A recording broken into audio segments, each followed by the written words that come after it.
So you got to be careful with those. If you do go that way, you definitely want to be on milk thistle, NAC, glutathione, but doing some of the natural things I find are a little bit better.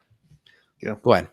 Yeah, no, I think it's great. I mean, some of the general principles, like Justin's saying, is number one, it's the opposite, right? So dark and moist is what fungus likes. Mm-hmm. So Yep. the opposite, of course, is light and dry.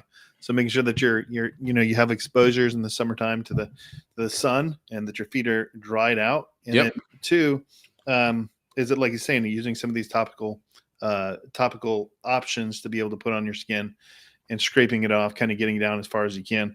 Yeah, Yep. feet is interesting because, like you said, there's no like easy path of blood flow for it to affect. And so when you have like fungus on your feet, it's just a longer treatment protocol, but it's doable, from a long-term perspective. Yep. I'll grab a couple of things. Hold on. Keep talking. I'll let you riff. Yeah, no. And so anyhow, with feet, um, mine, so I think mine started probably about 3 or 4 weeks ago. Knew it was coming, and so started to put in some tea tree oil and some different kind of soaps, because there's other soaps out there that you can use that's tea tree oil that helps with it. And it started to dissipate a little bit, and then I started using a couple of these other products Justin's talking about, and it kind of has kind of completely disappeared at this point. But I also like to look at different kinds of things in terms of the digestive tract, like what kind of things can we do to support it from that, which is like keeping away from sugars, refined carbs, right? Because that's the other thing that sort of can create fungal issues or opportunity inside as well as affecting the outside. Kind of more anti-inflammatory foods, fermented type foods, those are helpful. And even the other kind of topicals is like you can have like other kind of carriers. So there's coconut oil that can carry tree oil. You can also try apple cider vinegar diluted in water. That can be used as a topical treatment that helps to restore the skin's pH, and that also combats fungal infections as well. So you can do like a Wonder Balm, which is a wonderful product by Perea that has a lot of those same essential oils. You can massage it into the heel or to the foot.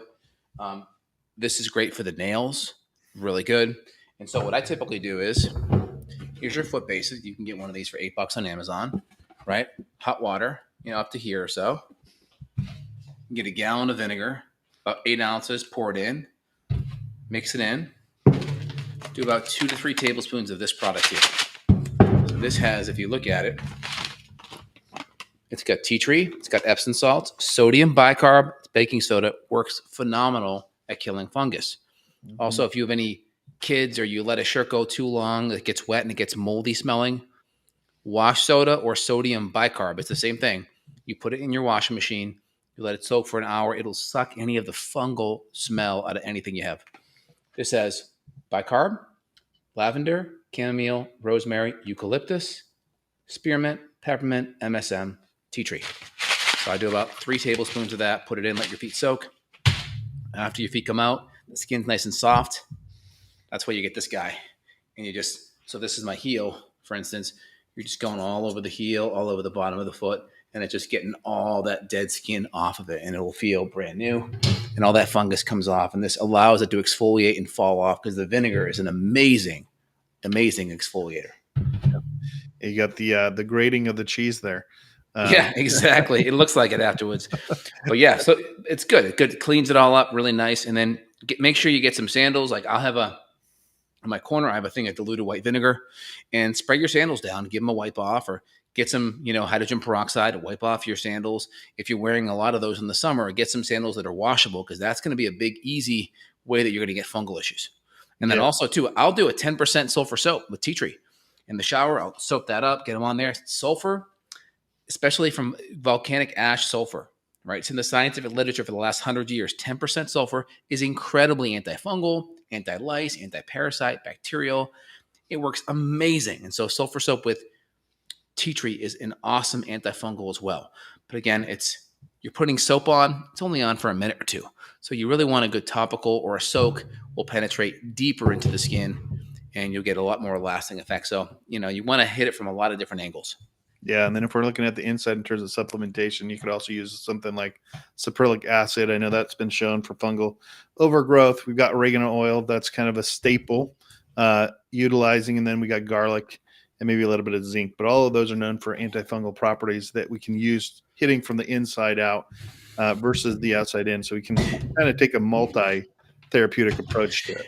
Yeah, with your feet though, it's really easy to still have decent gut health and still have some fungal stuff on the skin, just because Yep. blood flow is so far away. And so if we have stuff on the gut, running an organic acid test and looking at D-arabinose, tartaric acid, 3-oxyglutaric, these are different fungal metabolites that we'll see on a organic acid test, are wonderful markers. We can run a GI map and see if we see any candida or fungus on that. And sometimes you miss it on a GI map.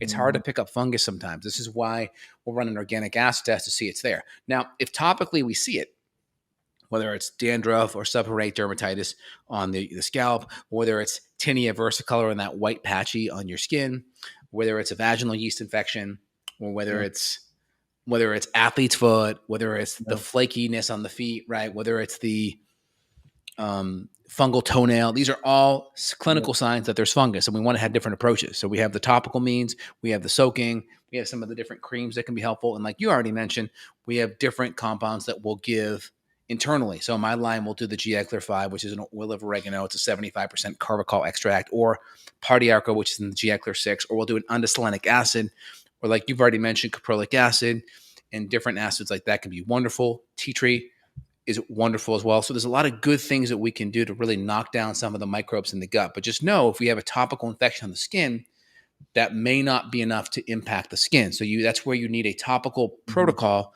as Yep. well as a internal protocol. And we also have to make sure we're not feeding a lot of the microbes as well, because a lot of processed sugar, acellular carbs, processed grains, those are going to feed a lot of these microbes significantly. Yeah, 100%. I mean, that's a big piece of it, is the reducing the sugar, refined carbs, those kind of things. If you have them, they feed the yeast, they feed the fungi.